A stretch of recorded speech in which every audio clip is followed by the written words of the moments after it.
What's going on YouTube? This is Devin coming back at you with another video today. Today we're going to be making a deck tech with Ziorda the Incinerator. When this card was first spoiled over the weekend, I was super psyched just to build this commander. Mainly due to my love for having Jund. That is one of my favorite color combinations in Magic the Gathering. Looking over Ziorda though, she could be a very popular commander option for a lot of people. Mainly due to your deck wanting to have big creatures so that you could fling them over at any target. And also including you get 3 treasure tokens from that. So with this deck tech, I'm going to be focusing on just that. Big creatures and treasure synergy. But before we get into the video, I'd like to mention that we do have a draft booster giveaway, and the last day to enter in is April 29th, the day of release of Streets of New Capenna.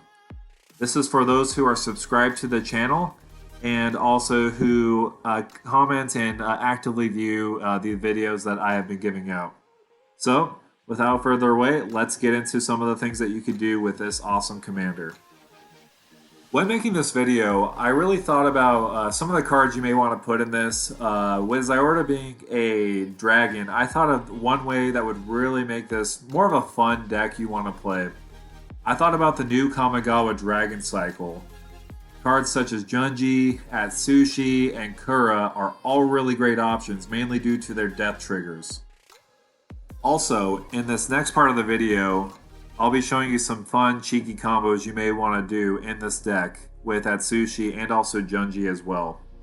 But I really do like Kura as an option in here as well, because when you sacrifice the dragon, you could also make a XX green spirit token, where X is the number of lands you control. If you do have a lot of lands, you could make something like a, let's just say an 8/8 on the battlefield. Then next turn, you could use that to fling over away with Ziorda's ability again, and netting treasure on top of that. There's a really fun combo you could put in this deck if you want to close out the game, just in case if the game's dragging out too long. This requires Ashnod's Altar, Nim Deathmantle, and Atsushi the Blazing Sky. So what happens is when Ashnod's Altar is on the battlefield along with Nim Deathmantle, you may play Atsushi the Blazing Sky. With this, you sacrifice Atsushi to Ashnod's Altar. And then on top of that, with Atsushi dying, with its trigger, you may create 3 treasure tokens. You'll always want to continue to create 3 treasure tokens when you sacrifice Atsushi until a certain point. So with this, you may use Nim Deathmantle to continuously loop Atsushi and Ashnod's Altar to net 1 treasure every single time, causing a chain reaction of gaining infinite treasure mana. With this, you could also use Atsushi's other ability when you sacrifice to exile the top 2 cards of your library until end of turn. That way, you could search your library for a win con, something like Junji. Then, with all that infinite mana, you could continuously sacrifice Junji to Ashnod's Altar, making each opponent discard 2 cards and lose 2 life. What I really love about this combo is you do use the 2 new dragons that are very exciting that I really wanted to put in a deck and didn't know exactly where to put it, but to me this is a perfect deck for that. Switching gears a little bit, we're going to be focusing on some of the powerful creatures you may run in this deck. These are some of the cards that I find that might be most useful. You could put whatever cards you want on there, it's no problem. We have Lord of Extinction, which its power and toughness is equal to all number of cards in graveyards. With 4 opponents in here, this could get really huge really fast, all for just 5 mana. You may also want to run Rotting Regisaur, which has a 7/6 body for 3 mana.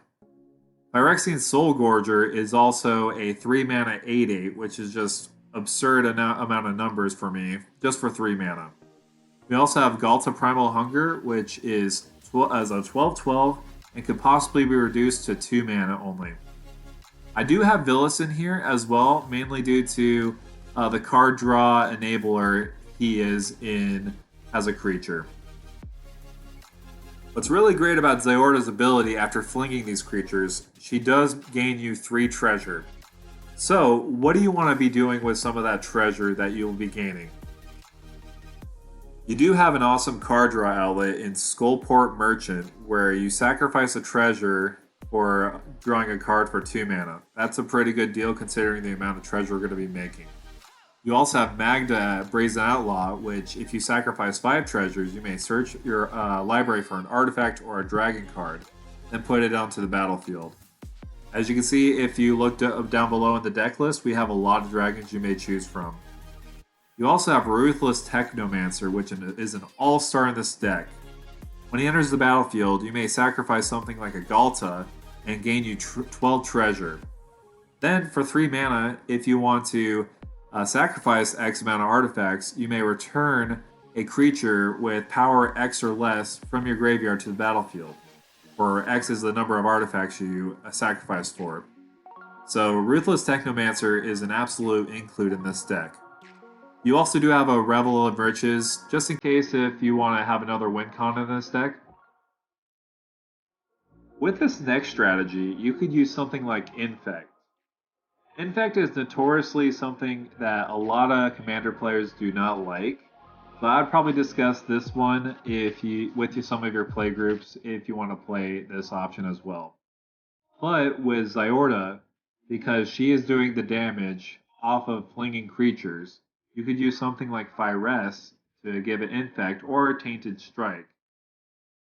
You could also use Triumph of the Hordes if you want to give all your creatures Infect as well, just to close out the game. Before I wrap up the video, I want to talk about some of the all-stars in the deck.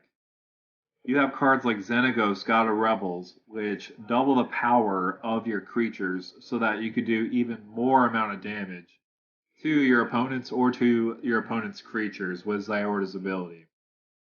You also have Marin as well, which is also a really great include in this deck for reoccurability, or putting back creatures onto the battlefield, or if you don't have the experience counters, you can just put them back into your hand.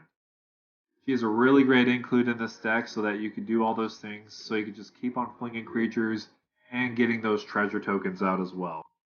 The reason why I have these two as all-stars is because they're really great commanders by themselves, but with Ziorda at the helm, they're really great support creatures, just due to the versatility they have of being kind of closing games out by themselves as well. To wrap up the video, I think Ziorda the Incinerator will be probably a really popular commander due to her sacrifice and treasure synergy she does have. I do really like her myself because she does basically everything I want to in a commander.